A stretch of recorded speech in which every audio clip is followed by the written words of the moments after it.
original. Verse 21. For even though they knew God, they did not honor him as God or give thanks, but they became futile in their reasonings, and their senseless hearts were darkened. Claiming to be wise, they became fools, and they exchanged the glory of the incorruptible God with an image in the form of corruptible mankind, of birds, four-footed animals, and crawling creatures. This is the basic definition of sin. Sin isn't eating from a tree. Sin isn't even the visible expressions of sin like stealing or murder or whatever. The basic nature of sin is us rebelling against God, us wanting to be God. This is what happens in the Garden of Eden when Adam and Eve sins. The devil tells Eve, did God say that you would die if you eat? Did God really say you can't eat? And she was like, yes, he said we can't even touch. And then the devil was like, no, God knows that if you eat you will know you will know right and wrong. But they already knew right and wrong because God already defined it for them. They didn't just want to know right and wrong. They wanted to determine right and wrong. They wanted to decide what was right and what was wrong. And this is what we are doing, or this is what we are seeing happening in our world today. The governments of the world are telling us what is right and wrong instead of God telling us what's right and wrong. So now they are putting it in laws, telling us that we need to respect a person's choice of gender, instead of recognizing a person's gender by their biology as God has determined it to be. They are telling us that 2 men or 2 women can get married and that it's right for that to happen, whereas God is saying that that's an abomination. And when I say these things, I'm not coming down on anyone specifically. I have family members, I have people I love that are homosexual, transgender, and all these things. So it's from a place of love, but it has to be said. As a Christian with a Christian worldview, these things have to be said. We cannot minimize the truth to spare feelings, because ultimately, I am 100% sure if a person is thrown into hell, or God sentences them to hell, the eternal death, that person would have preferred that we hurt their feelings and save them from hell than spare their feelings and send them to hell. And this is what's at stake. So, verse 24, therefore God gave them up to vile impurity in the lusts of their hearts, so that their bodies would be dishonored among them. For they exchanged the truth of God for falsehood, and worshipped and served the creature rather than the Creator, who is blessed forever. Amen.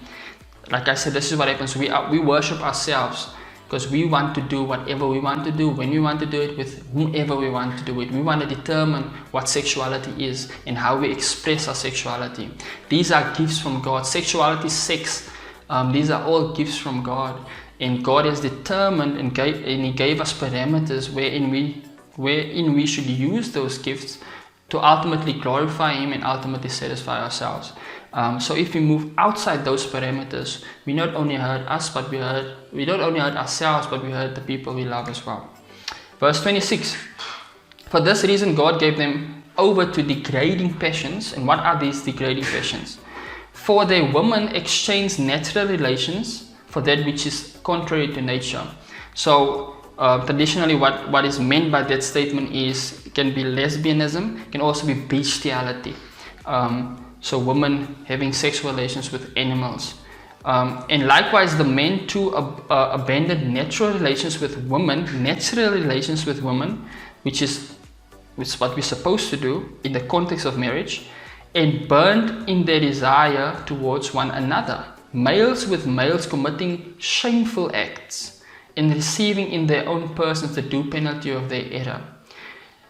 This is a sad truth. The Bible describes it when a man and a man gets together as a shameful act. But in our context, it's almost being celebrated now.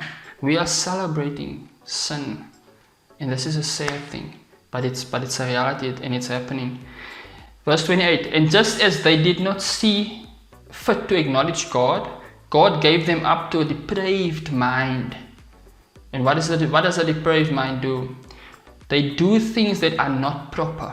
People having been filled with all unrighteousness, wickedness, greed, and evil, full of envy, murder, strife, deceit, and malice, They are gossips, slanderers, haters of God, insolent, arrogant, boastful, inventors of evil, disobedient to parents, without understanding, untrustworthy, unfeeling, and unmerciful. And although they know the ordinance of God, that those who practice such things are worthy of death, they not only do the same, but also approve of those who practice them. Like I said, this is the situation we find ourselves in. And the reason we highlight sexual sin over other sins, not because it's worse, but because it's being approved of. At least the other sins, or people committing other sins, know they are doing wrong. Society recognizes they are doing wrong, and we reprove them for that. But when it comes to sexual sins, I was watching the Blacklist now, and there's this one agent, and he's dating a married woman. The married lady, I think it's season 7 or something. The married lady's husband was in an accident, so he's basically a vegetable. He's just sitting there, can't do anything for himself. And she starts dating this FBI agent. The guy starts feeling a bit guilty, goes to his colleague, tells his colleague about it, and his colleague is like, no, but I think his name is Aram. Aram, you deserve to be happy. And she also deserves to be happy.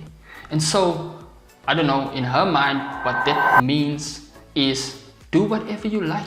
Do whatever will make you happy, regardless of the consequences. And so, our pursuit of happiness justifies our ungodliness. And this is a problem, guys. God has designed us in such a way that momentary happiness is secondary to godliness, to faithfulness, to purpose. Because momentary happiness only lasts for a moment. It only fulfills for a moment. And it leaves you with lifetimes, or a lifetime of regret, lifetime of hurt, lifetime of emptiness. But God's purpose for our life leaves us fulfilled. It's not always the easy road, but it's the most fulfilling one.